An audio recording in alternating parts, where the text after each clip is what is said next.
सभी को नमस्कार। आज हम विष्णु भगवान व कीड़ी नगरा की कथा सुनेंगे। एक गांव में एक बुढ़िया माई रहती थी। उसके दो बेटे तथा दो बहुएं थी। बुढ़िया माई भगवान श्री हरि विष्णु की परम भक्त थी।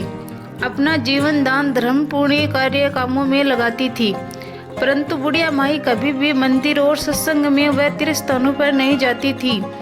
एक बार गांव में भागवत कथा हो रही थी। बेटे ने कहा, माँ आप सारा दिन घर में रहती हैं, आप मंदिर में भागवत कथा सुनने क्यों नहीं जाती? बुढ़िया माई ने बेटे का मन रखने के लिए कह दिया कि आज जाऊंगी, परंतु नहीं गई। ऐसा करते करते 6 दिन निकल गए। बुढ़िया माई के बेटे ने कहा, माँ आज अंतिम दिन है, आज तो कथा सुनने आपको जाना ही पड़ेगा। सारा दिन घर का काम करके बुढ़िया माई ने जाते जाते इतनी देर कर दी थी कि अंतिम दिन भी भागवत कथा भी समाप्त हो गई। भगवान श्री हरि विष्णु सन्यासी का रूप धारण करके बुढ़िया माई के पास आए और बोले, बुढ़िया माई तुम कहाँ जा रही हो? बुढ़िया माई ने कहा, मैं भागवत कथा सुनने जा रही हूँ। तब सन्यासी रूपधारी भगवान श्री हरि विष्णु ने कहा, अब इतनी देर से क्यों जा रही हो?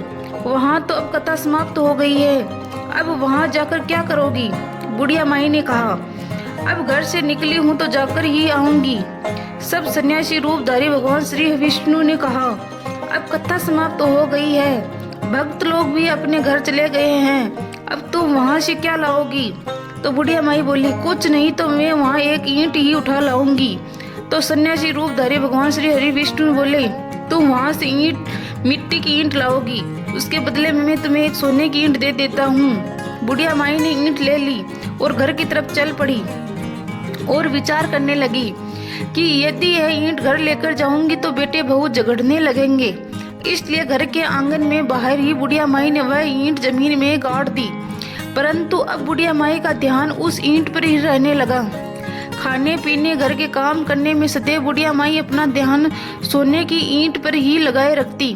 बेटे बहू ने पूछा, माँ पूरे दिन घर के आंगन में क्या करती रहती हो?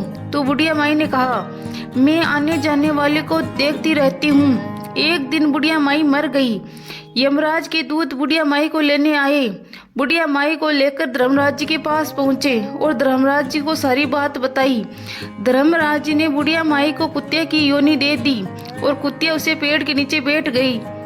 बुढ़िया माई की बहू ने कहा, इस कुत्ते को यहाँ से भगाओ, नहीं तो ये बच्चों को काट जाएगी। तो उसके बेटे ने उसकी पीठ पर एक लकड़ी मारी और बुढ़िया माई मर गई और सर्प की योनि मिली। आंगन में सर्प को देखकर बेटे बहू ने किसी को काट नहीं जाए उसी डर से मार दिया। फिर बुढ़िया माई मरकर धर्मराज जी के पास पहुंची। बुढ़िया माई कीड़ी का रूप धारण करके उस आंगन में कीड़ी नगरा बनकर आंगन बना लिया। आंगन में कीड़ी नगरा हो गया और घर वाले बहुत परेशान हुए। घर वाले भोजन भी नहीं बना रहे थे और मन ही मन होने का स्मरण करने लगे। तब भगवान श्री हरि विष्णु सन्यासी का रूप धारण करके आए और बोले कि कुछ खाने को दे दो। घर वालों ने कहा, महाराज हमारे घर को कुछ भी नहीं बना क्योंकि हमारे घर में कीड़ी नगरा हो गया है, आप ही उसका कुछ उपाय बताइए। तब महाराज जी ने आंगन में खोदा और सोने की ईंट निकाली और दोनों बेटों को दे दी और कहा, तुम्हारी माँ के नाम से दान पुण्य करना, धर्मशाला बनवाना, स्कूल बनवाना, प्याऊ लगवाना, गौशाला में गाय के चारे खाने की व्यवस्था करना।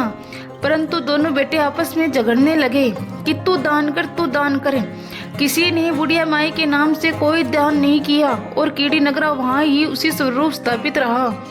कुछ दिन बाद सन्यासी वापस आया और बुढ़िया माई के बेटों ने भगवान स्वरूप धारी सन्यासी महाराज से कहा कि हमारे घर की हालत वैसी की वैसी है, कीड़ी नगरा तो वैसे का वैसा ही है। तब साधु स्वरूप धारी सन्यासी महाराज ने कहा, वह सोने की ईंट के टुकड़े लाओ और उन्हें बेचकर उनसे जो भी धन मिले उसे तुम्हारी माँ के नाम से दान पुण्य करो।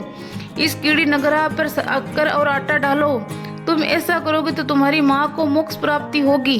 और उनके घर से कीड़ी नगरा चला गया। जो व्यक्ति प्रतिदिन सुबह आटा और शक्कर कीड़ी नगरे पर डालता वह सदैव धनवान पुत्र मान सम्मान सुख शांति से जीवन यापन करता है। उसके घर में कभी कोई कष्ट नहीं आता है, उसका जीवन सदा श्रद्धा आनंद व्यतीत होता है। उसके परिवारजन उसे अत्यधिक स्नेह प्रदान करते हैं। कीड़ी नगरा प्रतिदिन सींचने से कीड़ी नगरी की कहानी सुनने से दान पुण्य व धर्म कार्यों में रुचि लगाने से जीवन उत्तम हो जाता है। जय बोलो विष्णु भगवान की जय।